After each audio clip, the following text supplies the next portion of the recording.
మన ప్రపంచంలో longest flight ని ఎంత టైం ఎగరేస్తారో మీకు తెలుసా?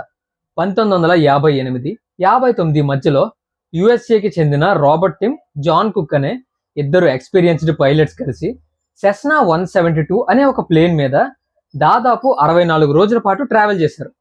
వీళ్ళు ట్రావెల్ చేసిన ఈ టైం మొత్తంలో దాదాపు మన ప్రపంచాన్ని 6 సార్లు చుట్టినంత డిస్టెన్స్ ని కవర్ చేశారంట.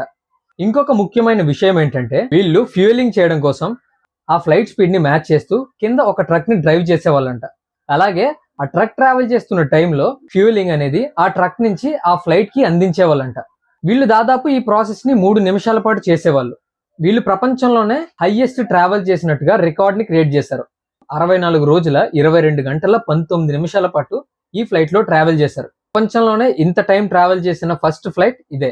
దీని రికార్డ్ లోకి కూడా ఎవరు రీచ్ లోకి కూడా రాలేదంట. అండ్ ఈ ఇన్ఫర్మేషన్ మీకు నచ్చితే లైక్ చేసి మీ ఫ్రెండ్స్ అండ్ ఫ్యామిలీకి కూడా షేర్ చేయండి. అలాగే ఇలాంటి ఇన్ఫర్మేటివ్ వీడియోస్ కోసం ఛానల్ని సబ్స్క్రైబ్ చేయండి.